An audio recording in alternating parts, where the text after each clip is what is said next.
Greetings loyal subscribers and honoured guests. Today I am bringing back Time for a Wii, which has been absent from the channel since around this time in 2016. There are still a ton of fantastic Wii titles left for me to talk about, however. This time it's the turn of Link's Crossbow Training. This game does not have a very large fan base, despite being set in the hugely popular Zelda universe. I think it deserves to be treated better though, as I have had many hours of entertainment with this game since it was released. It was packed in with Nintendo's brand new Zapper peripheral for the Wii, which is basically just a plastic gun-shaped shell that you could slide your Wiimote and nunchuck controllers into, so that you were more immersed into the shooting experience. I think it worked well. Although the Zapper can get uncomfortable to hold after extended periods, the controls work as intended and it helps with your accuracy. Let's examine the game itself though.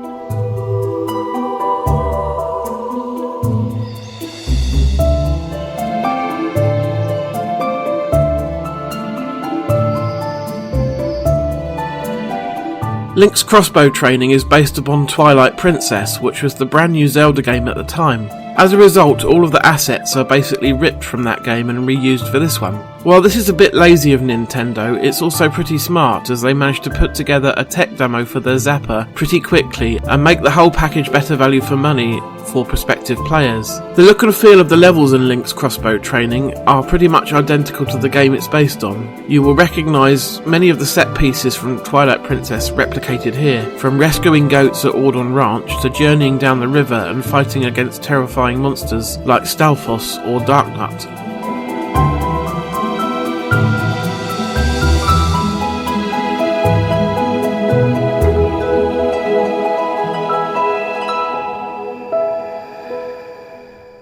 Once again, all of the tunes and sounds you will be hearing in Link's Crossbow Training are recycled wholesale from Twilight Princess. Considering how great the source material is though, it's really not a problem here. In fact, it really helps with the overall atmosphere of the game. I still love the Western-influenced remix of Kakariko Village theme, and the incredibly chill, laid-back vibes of the Zora's Domain theme. When it comes to the sound effects, there is one in particular that never fails to put a smile on my face. The incredibly satisfying thwack that rings out every time you shoot a target in the bullseye. Combined with the rumble from the remote, it's a very nice bit of feedback from the game.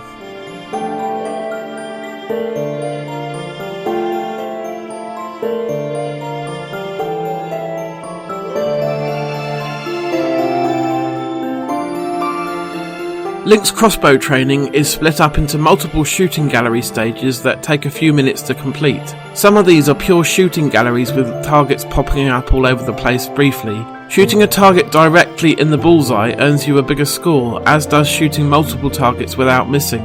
Then there are special gold targets that are worth a lot more, but usually only appear very briefly or after special circumstances are met. For example, there may be a secret scarecrow somewhere in the background of the stage. If you can shoot him 10 times in the body before popping his inflated head, you will be sent down a new path that usually contains a lot more gold targets than the standard path. What you want to try and do is build up your score multiplier as high as you can by shooting regular red targets first and then shoot the gold ones last, but don't hang about too long or they may disappear and cause you to miss.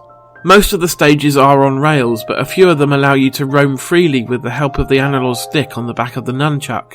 The controls for these stages can take a bit of getting used to because the stick is used to move forwards, backwards and strafe side to side, but to actually turn you move your cursor to the edge of the screen with the Wiimote. There is always a certain number of creatures to hunt down in these stages, from Bulbins in the Kakariko Showdown to creepy Skullchillas in the woods, but you do have a radar that you can check to see how close to them you are. Some of the enemies can be quite well hidden in later stages and may require you to power up your shot by holding down the fire button for a few seconds and then unleashing it to destroy a wall of ice, for example. Then there are the boss stages, where it is just you against one particularly nasty creature that you have to try and defeat before time runs out. These include a fight against a Darknut that fans of Twilight Princess will remember, and a battle against a giant Stalord. This is the final battle in Link's Crossbow Training. There is no fight against Ganon himself, which is a bit of a shame. There are quite a few different stages and they are nicely varied, but their brevity means you will have seen them all pretty quickly. There is a certain amount of replay value to them though, thanks to the secrets within, and it does help that the game doesn't cost very much to begin with. I was hoping that we would get an expanded sequel one day, but I don't think that's going to happen, unfortunately. I think it could work really well though. Imagine a version of this based on Breath of the Wild.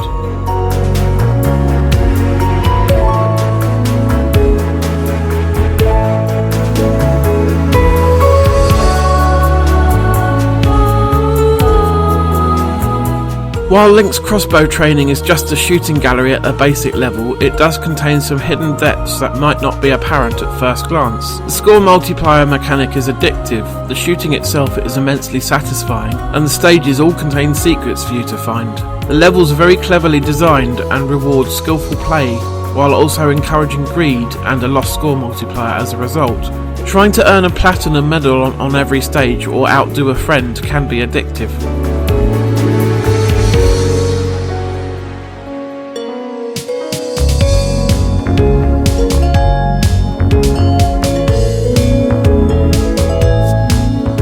When Link's Crossbow Training was released, it was packaged together with a zapper attachment for 25 quid. That's a pretty decent price for what you get, though I certainly wouldn't have paid any higher. One of the main sticking points for reviewers back when it was released, that the whole thing essentially can be completed in roughly an hour, and that is indeed true.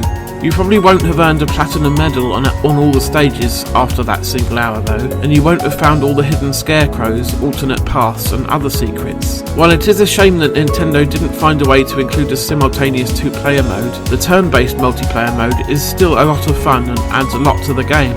If you have only played Link's Crossbow Training by yourself and found it a bit lacking, then you should go back and try it with a friend. You may be surprised just how much fun that you have.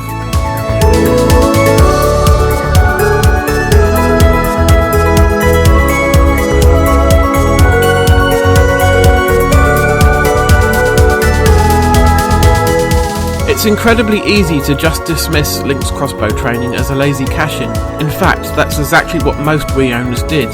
Spend a bit more time with it though, and you may come to appreciate the precise shooting, the satisfying mechanics, and the chance to experience some of the key moments from Twilight Princess again, in a different way. Yes, it is something of an asset rip from another game, but that doesn't bother me very much as I consider Twilight Princess to be one of the better Zelda games in the first place. While Link's Crossbow Training is fairly limited as a single player experience and can get boring pretty fast, when you take turns with another player and seek out all the little secrets, the game becomes elevated to something greater.